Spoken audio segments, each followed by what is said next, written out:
Teman-teman, sebelum menyaksikan tayangan ini, jangan lupa like, komen, lalu subscribe. Bagi yang sudah subscribe, semoga beruntung selalu. Amin. Kita masuk ke simbolisme ya. Dewa Ruci. Dewa Ruci itu, ini kisahnya salah satu Pandhawa. Pandhawa itu, saya sengaja nggak memasukkan filsafat wayangnya Sunan Kalijaga di ngaji yang ini. Kapan-kapan kita ngomong khusus tentang filsafat wayangnya. Hanya karena ngomong ajaran saya harus nyinggung Dewa Ruci. Jadi Dewa Ruci ini kisahnya ketika Pandhawa yang kedua, Werkudara, itu dihapusi oleh gurunya Resi Durna. Disuruh nyari air Prawitosari. Werkudara ini Pandhawa yang ndak cerdik, ndak pinter, lugu, tapi punya kekuatan luar biasa. Dan karena yang nyuruh gurunya meskipun ndak masuk akal, dia berangkat. Berangkat yang pertama ke satu hutan di gunung. Namanya hutan Tibrasara dan hutan Reksamuka. Di sana dia tidak nemu air, ketemu dua raksasa, namanya Rukmuka dan Rukmala. Tarung sama raksasa, menang dia, tapi nggak nemu airnya, terus kembali lagi ke gurunya, Resi Durna. Resi Durna heran, padahal itu disuruh ke gunung itu biar ketemu raksasa itu dan kalah dan tewas, tapi bisa pulang menang. Terus sama Resi Durna, kalau gitu kamu kembali lagi, airnya nggak ada toh, kamu cari di tengah samudra, jalan kaki, nggak boleh naik kapal. Saudara-saudaranya mengingatkan, kamu itu dihapusi sama Resi Durna, tapi dia tidak peduli. Loh, yang nyuruh guru ya harus dilaksanakan apapun yang terjadi. Jalanlah dia ke tengah samudra. Di sana dia ketemu ular naga, namanya naga Amburnawa. Makanya mungkin di momen tertentu kalian lihat gambarnya Werkudara yang dililit oleh ular naga besar. Itu bagian dari ceritanya Dewa Ruci. Dan naga itu kalah. Tapi masih bingung Werkudara. Terus airnya itu di mana? Saat dia nyari-nyari di pantai, dia lihat anak kecil. Anak kecil ini wujudnya persis kayak dirinya tapi kecil. Itulah Dewa Ruci. Nanti ada dialog-dialog panjang yang sangat mirip dengan dialognya dia dengan Nabi Khidir. Sampai terakhir ada Dewa Ruci itu nyuruh masuk, kamu masuklah dalam diriku. Kan Werkudara bingung lah, aku tinggi besar kayak gini masuk dalam dirimu yang kecil seperti apa? Katanya Dewa Ruci, masuk aja. Dan akhirnya masuk lewat telinga ceritanya. Dan di dalam dia melihat macam-macam pengalaman yang luar biasa. Nanti di Dewa Ruci ada ceritanya. Detailnya, uraiannya menurut saya nanti di Suluk Linglung. Apa saja teori yang dari sana. Malam ini kita lihat sedikit-sedikit. Dan ini sangat simbolis. Orang yang sangat awam seneng aja lihat cerita kayak gitu. Ada tawuran dengan naga, ada tawuran dengan raksasa, dan macam-macam. Nanti begitu ilmunya meningkat, dia akan paham. Oh, mungkin yang dimaksud Kanjeng Sunan itu dulu, ini simbolnya ini, itu simbolnya itu. Itu yang dimaksud dakwah pelan-pelan. Tidak ujuk-ujuk langsung diajari manunggaling kawula Gusti. Diajari wahdatul wujud, kita harus ittihad sama Allah, pening. Tapi kalau pakai Dewa Ruci, pakai cerita-cerita kayak gini, mungkin sementara akalnya nggak nyampe, dia hanya cerita biasa. Nanti pada saatnya ilmunya tambah, wawasannya tambah, cerita ini jadi luar biasa. Sama kayak lagu-lagu, lir-ilir dan lain-lain. Sementara wawasanmu belum nyampe, dia cuma lagu anak-anak biasa aja. Tapi nanti ilmumu tambah, wawasanmu tambah, dia jadi luar biasa. Itulah yang bikin Al-Quran selalu nyuruh bacalah, selalu nyuruh kita pahamilah dirimu dan lingkungan sekelilingmu. Jangan merasa sudah, belum. Semakin nanti wawasanmu tambah, semakin kamu paham, oh selama ini saya pahamnya hanya sampai level ini, ternyata bisa lebih dari itu. Jadi jangan di satu titik pun kamu merasa sudah paham tentang apapun. Karena pemahamanmu saat ini sebatas sejangkauan wawasanmu. Siapa tahu nanti wawasanmu tambah, ya kamu lebih luas lagi pemahamanmu. Maka jangan berhenti. Cari ilmu harus terus. Minal mahdi ilal lahdi. Oke, simbolismenya itu ya. Itu saya tulis di situ. Kalau kisah Dewa Ruci ya sebenarnya simbolisme cerita Mangnunggaling Kawula Gusti. Air Perwitosari itu ilmu sejati. Kalau gunung sama hutan itu ya simbol halangan-halangannya. Rukmuka, Rukmala itu halangan juga. Halangan namanya Kamukten dan Kamulyan. Kalau Kamukten itu hubungannya sama kekayaan materi, Kamulyan itu kekayaan spiritual, status sosial. Orang mulia dan mukti. Ini juga jadi halangan kalau bagi orang sufi. Sering-sering orang berhenti di situ atau jadi merasa besar di situ. Duitnya tambah banyak, apa-apa bisa dibeli, segalanya bisa dipenuhi, mukti sudah hidup kita. Apalagi terus status sosialnya meningkat, mulia kita di tengah masyarakat. Dan ini harus dikalahkan. Jangan sampai kemuliaan dan kemuktian ini menjadi penghalang kita ketemu sama Allah. Karena kita merasa besar, merasa penting, merasa lebih dari yang lain.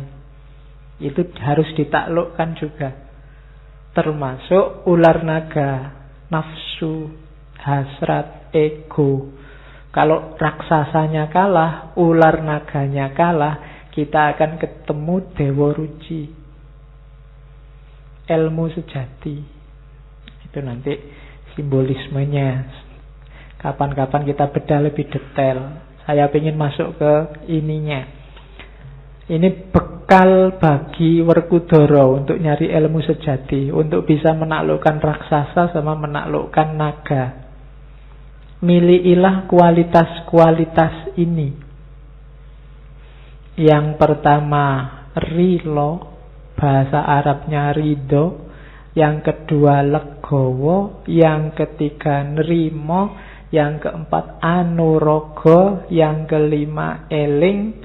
Yang keenam, santoso. Yang ketujuh, gembiro. Yang kedelapan, rahayu. Terus wilujengan, marsudi kaweruh, semedi dan ngurang-ngurangi. Rada abot iki ketoke. Ayo, ya. Satu-satu. Ini bahasa Jawa ya, semoga tidak rumeng. Rilo itu bahasa Arabnya ridho. Bahasa gantinya itu ikhlas. Jadi ikhlas itu di luar hasrat. Hanya Tuhan, hanya Allah yang jadi awal dan akhirnya. Setelah itu legowo. Legowo itu apa? Boleh apa saja terjadi, tidak apa-apa. Itu legowo. Tidak memberati apapun. Kehilangan juga tidak apa-apa. Asal bukan kehilangan Allah. Itu legowo. Punya apa saja tidak apa-apa. Asal Allahnya tidak hilang. Itu legowo. Nilai dari A terus jadi E nggak masalah. Yang penting Allahnya nggak hilang. Dari punya pacar cakep terus diputus, dapat lagi, standarnya kok di bawahnya ndak apa-apa, legowo aja.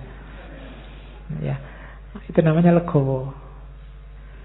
Legowo bisa di awal, bisa di akhir. Kalau yang pasti di akhir itu nerimo. Kalau nerimo ini dapat apa saja oke. Ndak menyesal, ndak menuntut apa-apa. Bahasa agamanya qanaah.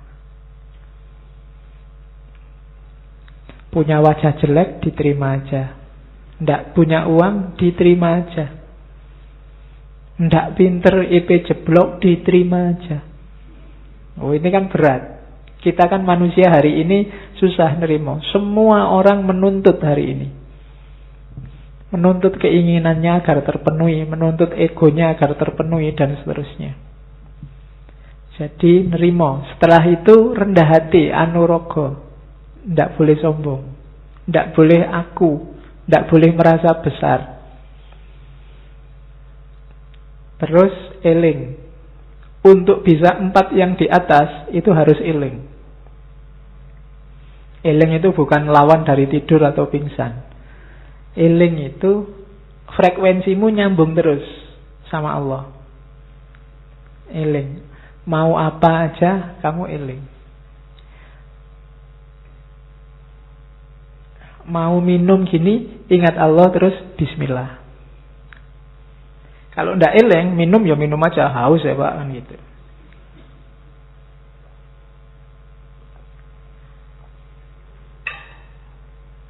Terus santoso. Ini bukan nama orang ya. Bukan nama PO BIS juga. Santoso itu di Indonesia kan jadi sentosa. Makna pasnya itu selalu berada di jalan yang benar. Biar santoso, maka setiap kali baca Fatihah kamu berdoa ihdinas sirotol mustaqim. Jadi sebenarnya jalan yang benar itu kita semua sudah tahu. Tinggal mau konsisten apa enggak. Biar hidupmu santosa, konsistenlah dengan jalan yang benar. Terus gembira. Untuk menuju ilmu sejati nggak boleh stres, nggak boleh depresi. Orang stres dan depresi itu orang yang tidak rilo, tidak legowo, tidak nerimo. Tapi kalau kamu rilo, legowo, nerimo, kamu mesti ceria terus. Nggak ada sumpeknya. Kamu galau, sumpek, itu kan keinginanmu tidak terpenuhi, cita-citamu gagal, masa lalumu jelek. Kan itu. Itu berarti kamu tidak rilo, tidak legowo, tidak nerimo. Biar rilo, legowo, nerimo, ya gembira. Orang yang sudah mempunyai 3 karakter itu pasti gembira, ceria. Dari wajahnya kelihatan. Jadi orang dekat juga enak, tidak mencurang, tidak sumpek, suntuk, diajak ngobrol nggak enak. Dari mana mas? Dari belakang. Mau kemana? Mau ke depan. Susah. Dari mana toh mas? Kok jalan kaki aja? Emangnya harus ngerangkak? Susah diajak ngomong. Jawabnya tidak enak terus. Tidak ceria. Hidup jadi beban. Tidak akan ketemu ilmu sejati. Orang kayak gini mesti mengeluh terus.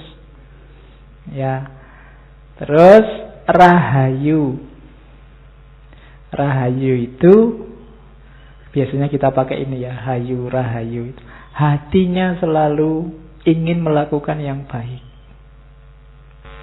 Makanya Islam kenal assalamualaikum, agama yang lain ada yang pakai istilah rahayu.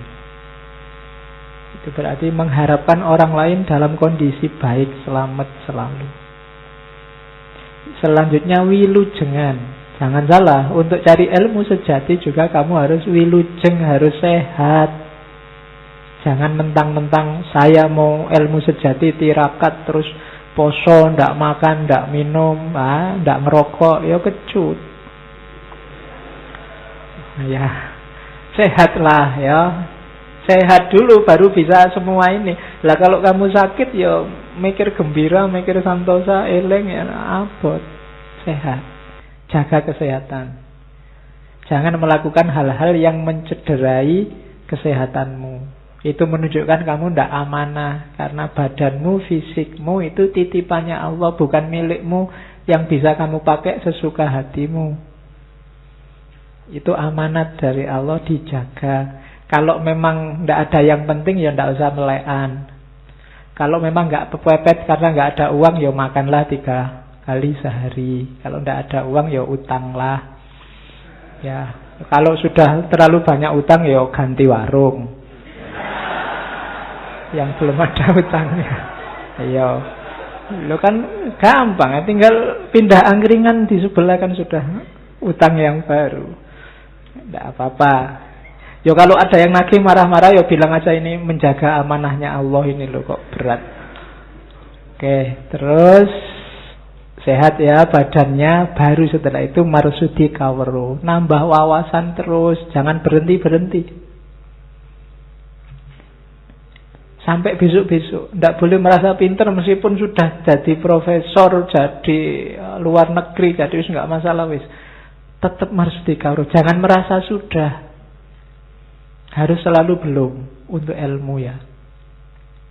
Setelah itu semedi. Semedi ini fungsinya introspeksi ke dalam. Yang dilakukan di atas tadi semuanya sudah pas apa belum? Kalau bahasa agamanya tafakkur muhasabah. Harus ada fase ininya. Dan yang terakhir, ngurang-ngurangi. Ndak boros, ndak kakean turu, ndak kakean makan, dikurangi dikit-dikit. Jangan berlebihan lawannya. Mengurangi kan ngeluih-ngeluih, ndak boleh. Kalau urusan dunia, urusan apapun yang tidak esensial, kurangilah. Kamu sendiri ngerti mana yang harus dikurang-kurangi. Berapa jam harus begini, berapa jam harus begitu, dan seterusnya. Minggu lalu saya bilang misalnya HP, smartphone-mu itu harusnya berapa jam sehari kamu pakai. Karena kalau penelitian terbaru minggu lalu saya bilang kan orang Indonesia itu rata-rata 9 jam. Dilihat mungkin penelitiannya lewat provider itu. Jadi hitunganku 9 jam itu sudah luar biasa. Wong tidur manusia dewasa saja 7 jam. Itu 9 jam. Jadi yo kurangilah dikit-dikit. Yo 9 jam kurang 5 menit lah sebentar.